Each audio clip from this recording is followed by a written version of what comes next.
સ્વામિનારાયણ સંપ્રદાયના જ્ઞાન પ્રકાશ સ્વામીએ જલારામ બાપા પર કરેલી ટિપ્પણીના પડઘા સમગ્ર ગુજરાતમાં જોવા મળી રહ્યા છે. સ્વામીએ જલારામ બાપા વિશે ટિપ્પણી કરતા ભક્તોમાં રોષ જોવા મળ્યો છે.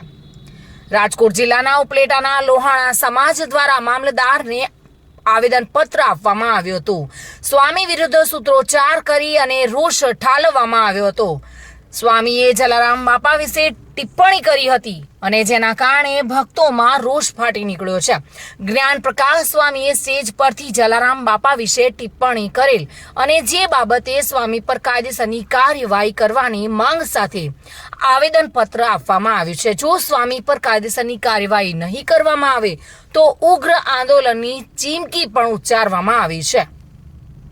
ઉપલેટા જય જલારામ અમારા સમગ્ર લોહાણા સમાજની જે લાગણી દુભાવવામાં આવી છે એવા જ્ઞાન પ્રકાશ સ્વામીએ જે વાણીવિલાસ કર્યો છે જલારામ બાપા વિશે એ એક અભદ્ર ભાષાની અંદર એને કર્યો છે અને અમારા સમગ્ર વિશ્વના જે લોહાણા સમાજ છે એમની લાગણી દુભાણી છે.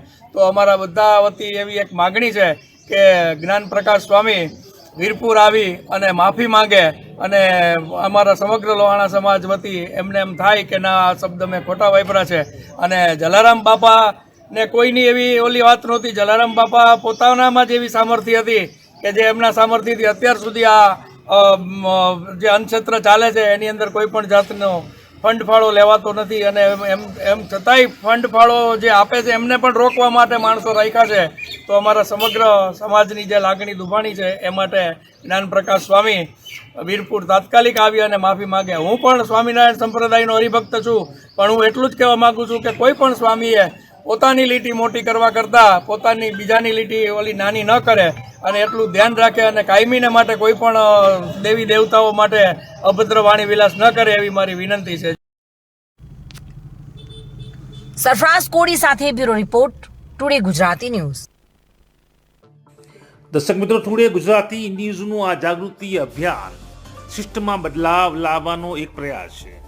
જો આ પ્રયાસ આપને ગમ્યો હોય તો ચેનલને લાઇક, શેર અને સબસ્ક્રાઇબર કરવાનું ભૂલતા નહીં. ગરીબ લોકોને પણ સુખાકારી સુવિધાઓનો હક છે તે આપ પણ સ્વીકારતા હો તો આ વિડીયો શેર જરૂર કરજો. ફરી મળીશું, ત્યાં સુધી જાગૃત રહો અને સક્રિય રહો.